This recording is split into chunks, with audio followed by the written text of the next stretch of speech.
don't measure achievement or mastery. They measure the student's instructional level, and they're linked to the standards. So if you know that level that the student reaches, and actually in our test, the level is he's getting 50% of the items right and 50% of the items wrong. So we tell the kids, you can't ace this test. We're trying to figure out where your instructional level is. And because they're tied to the standards, we can also get an idea of which standards a student who has that score at that grade level is likely to have mastered or be pretty facile with, and the ones that they're having trouble with. And then the teacher sits down with the student, talks about those things. They look at graphical representations of the standards that are a challenge and the standards that they're doing well in, and then they set goals.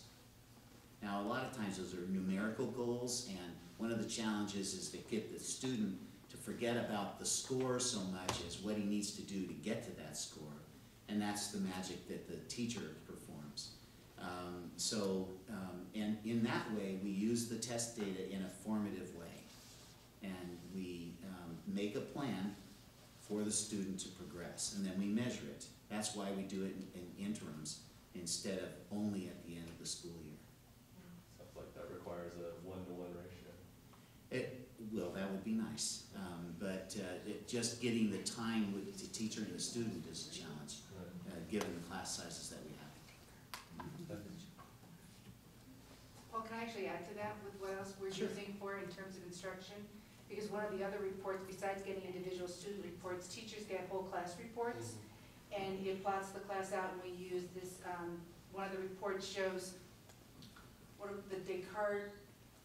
The Descartes is the graphical representation of the standards. And what it shows is it shows a whole class over a continuum, shows which students are where within certain components on those standards, and it really does help. It's just one of the things. Now it's a single, the middle school has only done 2 tests, and we're not totally dependent on, we are looking to hope to have more points, but what it does show, it does help a teacher. It's just another tool that does help with instructional planning.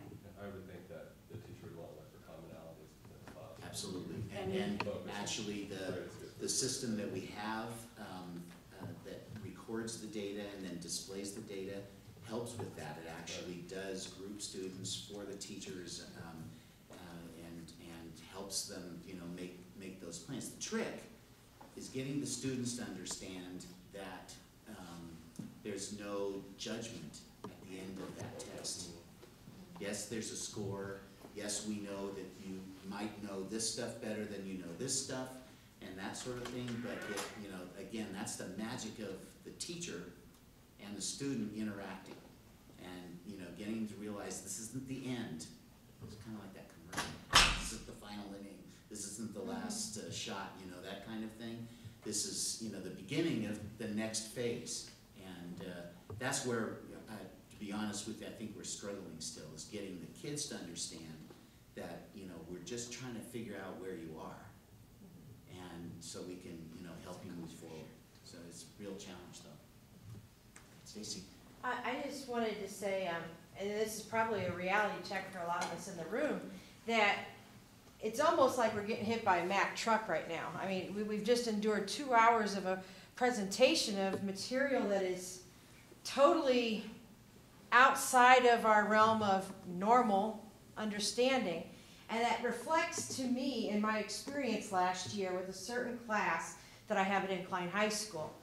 And it's taught by Milt Himes, our nationally recognized social studies teacher. And my experience with him started with him dropping 3 large textbooks on my desk, looking at me and saying, "You got to know my class." And I thought, oh great, curriculum, models of instruction, put it on the floor, and then I went on about my year's business. Then at the end of the year, or in the middle of the year, when they went on to their district competition, he came back to me on Monday, exorbitantly angry. And he goes, "You weren't there." I said, "Well, you get to debate again, right?" He goes, "It's not debate, Stacey. He says it's not how much information can our kids regurgitate, it's how they can interpret, how they can look at the Constitution and connect it to society today and defend themselves as young citizens of the United States, and how that's going to impact future government and political visions. And I swallowed my spit and said, oh, and I was so humbled. The end of the school year, I had 55 kids signing up for a class that only had 18 slots. And I said to the parents that came in, they were quite angry with me because I was limiting these slots. They were like, Mrs. Cooper, there needs to be a class of 25. At least 25. Cut it in half. We have 50 kids applying for this class.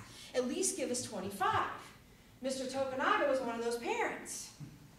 And I said, okay, why can't we make 2 classes out of this, grand, exciting class?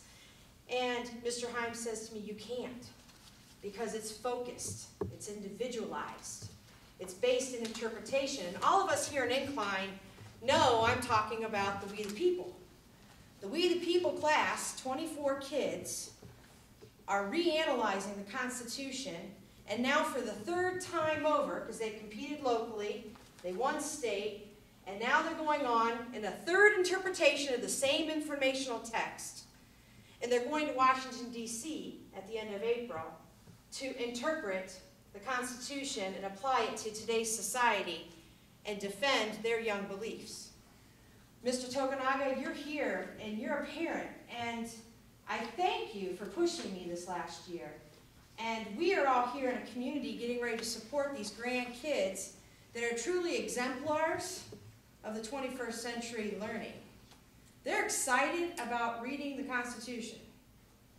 In my brain, I can't even fathom that. They're standing in line to sign up for a class that is embedded in, as Kendra said, informational text analysis and application and usage and interpretation. Mr. Tokunaga, can you add to that? Yeah, I'm actually, in addition to being a parent of one of the participants this year, I'm a coach for the 2nd year. And I don't know if anybody here has actually seen these kids in action, but the first time the parents actually saw their kids either in Reno at the regionals or at the state in Las Vegas, they couldn't believe that was their kid up there in a federal court answering questions from a federal judge. And we won 5 out of the 6 units in the regionals here in Reno. 3 out of the 6 in the state thing. We won the state championship. So we're going to Washington, D.C. And we talk about, or the talk was prepare the kids for college and the outside world. Well, you can have your reading, writing, and arithmetic, and that's all great too. But teaching them this way of critical thinking is really something that's very, very important. And that I've been told by people in the program that they'll know more about the Constitution than 85% of the people in this country. And I said, that's probably low. Oh, yeah. I guarantee you. Because I've talked to parents, and what I passed out here are the questions that they will get asked, and they're in 6 groups there, because there's 6 teams. 3 questions each. They don't know the question until it's going to be asked of them. And they have to know the stuff. They don't even look at their paperwork. They'll bring their binder there, and they may open it up, and they won't even look. And it goes back and forth. And from the principal's level, when we talk about technology and how technology is going to change the way we teach, it's already in my high school. I stopped Ryan Collins 2 weeks ago. Ryan, take the iPod out of your ears. He looks at me and he goes, no, I'm listening to the CNN report, Mrs. Cooper. I got to be able to talk to Mr. Himes about this today. They are learning. I thought he was joking. I grabbed the earphones, and it was the CNN report They spent in this all young day. man's ear. They are reading transcripts from the Supreme Court the last 3 days. Do you guys know what's been going on? Unprecedented stuff. They did 3 days of oral arguments on the health care bill. Okay, they're not going to read a 2,700-page bill, but they're going to know the constitutional issues that's going on there, and I can guarantee you that's going to be a hot topic in D.C. Trayvon Martin, if you guys know Trayvon Martin, George Zimmerman, there's all this stuff going on, stand your ground law, constitutional issues going on there, Mhm. rights of people, the Bill of Rights, you know. And I have students walking around in my hallway that says, stand to represent the due process of Zimmerman. And of course, my assistant principal thought it was himself. We had to very politely remind him that he needs to get caught up in the current events.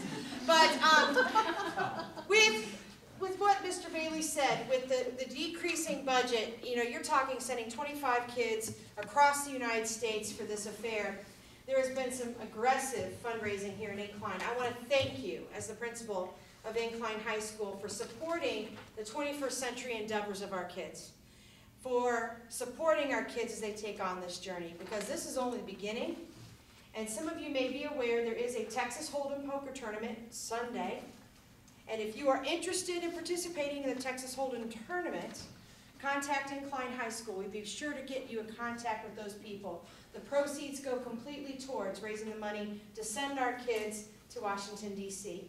If you're interested in contributing or supporting or coaching, please give me a call and I'll point you in the right direction, because it does take the community resources, our knowledge, our coaching expertise, and our finances to help support 21st century learning, real life application to the careers of tomorrow, and our education endeavors of our kids of today. I want to say one more thing, that some school districts start a program in elementary school. They don't wait till the senior year in high school. They're doing it at the middle school this year. And this year, yes, it's going to We've be had it for down there. we've had it for several years. Yeah. And what happens is that the high school We the People team comes down and serves as judges. And first they work as coaches and then they serve as the judges, and we do it for the last quarter of 8th grade. Cool. Cool, and there's gonna be a demonstration of We the People at this, in the middle of this poker tournament at 7 o'clock at Byron Garing's house, and then at 6 o'clock you can help fund and have a lovely dinner at the same time. For $40 you can go for dinner at 6 o'clock, see them perform at 7, and everyone is welcome. So there's some flyers over with the cookies and the fruit. So please do come join and see what exciting stuff is happening in our schools, and we hope that we as a community can support more of this coming down, because we need to partner to make all this happen and not get blown over by that big tsunami that's on the way. Okay, so I think we should wrap this up, but if you have any other questions for our lovely speakers, let us know.